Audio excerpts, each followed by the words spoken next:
Ethan Reynolds, a well-known entrepreneur, boarded his flight expecting nothing more than a quiet and uneventful journey. A seasoned traveler, he had taken countless flights before, and today was supposed to be no different. However, fate had other plans. The airport was alive with energy. Passengers hurried past, announcements blared over the intercom, and the scent of freshly brewed coffee mingled with the sterile chill of the air conditioning. Ethan adjusted the strap of his well-worn leather backpack, his eyes scanning the bustling terminal as he approached the check-in counter. He was dressed casually in a simple gray hoodie and jeans, blending into the crowd. That was exactly how he wanted it. The check-in agent barely looked at him as she processed his ticket. "You're in economy," she said flatly, her fingers tapping against the keyboard with disinterest. Ethan offered a polite nod, suppressing a knowing smile. If only she knew. As he made his way through security, he noticed the subtle but familiar differences in how he was treated compared to others around him. The businessman in a tailored suit ahead of him was greeted warmly, with a friendly nod from the security officer, while Ethan received a quick, indifferent glance. Years of experience had trained him to expect such treatment, but it never got easier. Boarding was no different. The flight attendant stationed at the entrance scanned his ticket, her professional smile faltering slightly when she saw his name.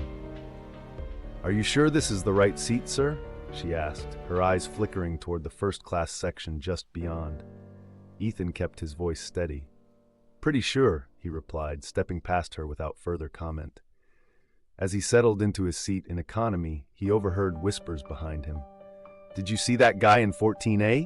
Looks out of place, doesn't he?" One of the flight attendants murmured. Ethan exhaled slowly, gripping the armrest. This was exactly why he was here. He pulled out his phone, pretending to scroll through emails, but his mind was already racing. The test had begun, and soon enough, the real challenges would present themselves. He leaned back, letting the hum of the aircraft's engines fill his ears. The scrutiny had begun. He could feel it, the quiet but unmistakable weight of judgment. From the corner of his eye, he caught a glimpse of the name tag on the flight attendant whispering to her colleague, "Lauren." The other woman, Emma, a blonde with an air of practiced authority, leaned in slightly. "He's probably in the wrong seat," Lauren muttered, making no effort to lower her voice. Emma chuckled softly. "Or it's one of those upgrade scams. People try them all the time, you know." Ethan tightened his grip on his phone, scrolling mindlessly through his emails to mask the frustration brewing inside him. He had been here before, too many times. But today, it felt personal. The whispers, the assumptions, the casual disregard. They were all too familiar. Moments later, Lauren approached, her smile forced and artificial. "Sir, can I see your ticket again?" "Just to confirm," she said, holding out her hand. Ethan handed it over without a word, watching as her eyes darted from the boarding pass to his face, scanning him with barely concealed suspicion. She hummed, her lips pursed. "I'll need to check something with the front desk. I'll be right back." As she turned away, Ethan heard a passenger across the aisle mutter, "Why are they treating him like that?" A middle-aged woman in a sharp business suit glanced at him with an apologetic look. Ethan acknowledged her silent support with a small nod. A few minutes later, Lauren returned, this time with Emma in tow. "Sir," Emma began, her tone laced with artificial patience, "your ID looks a little different from the profile we have in our system. Are you sure it hasn't been updated recently?" Ethan exhaled slowly, his voice calm but firm. "It's my ID. I fly with this airline quite often. I assure you, there's no mistake." Emma shifted uncomfortably, sensing the growing unease among the surrounding passengers. Ethan could see the internal battle playing out in her eyes, a struggle between protocol and prejudice. He leaned back and smiled faintly. "Perhaps you should double-check again. I have all day." Lauren's face tightened, but she turned on her heel without another word. Ethan could feel the eyes of those around him, some curious, others uncomfortable. He closed his eyes briefly, steadying himself. This was only the beginning. The flight had just reached cruising altitude when Lauren returned, standing beside him with her arms crossed, her expression tense. "Sir, our system still isn't recognizing your details properly. Would you mind stepping to the front for a moment?" Ethan looked up at her, his gaze unwavering. "I do mind," he said, his voice steady. I paid for this seat, and I intend to stay here, unless, of course, you have a valid reason for me to move. Lauren hesitated, clearly not expecting pushback. It's just protocol, she muttered, glancing around nervously as nearby passengers watched the exchange with interest.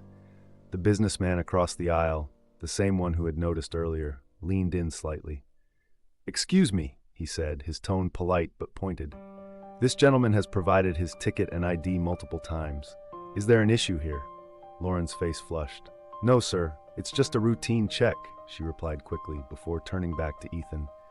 "Sir, I'll have to escalate this if you refuse." Ethan took a slow breath, keeping his cool. "Do what you need to do," he said, leaning back in his seat. "I'll be right here." Minutes later, Emma returned, this time with the lead flight attendant, a middle-aged man with graying hair and a no-nonsense demeanor. "Mr. Reynolds," he said, glancing at his tablet, "it seems there's been some confusion regarding your booking. We need to verify." "Let me stop you right there," Ethan interjected, his voice calm but commanding. The weight of his words silenced the entire row. "I have presented my ID. I have provided my ticket. I have been nothing but cooperative. The issue here isn't my seat, it's your assumptions." The silence that followed was thick, uncomfortable. Lauren shifted uneasily while Emma looked down at the floor, clearly regretting how far this had gone.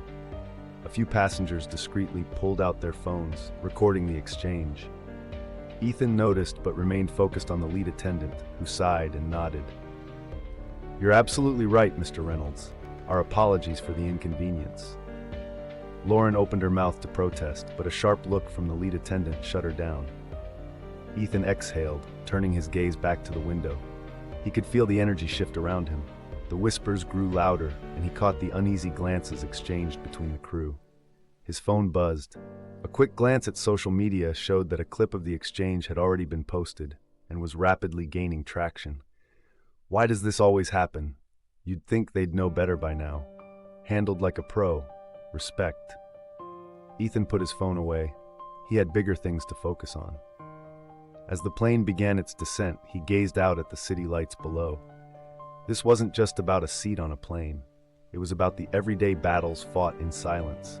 The ones without an audience, the ones without a satisfying ending. But today justice had been swift, and that was a step in the right direction.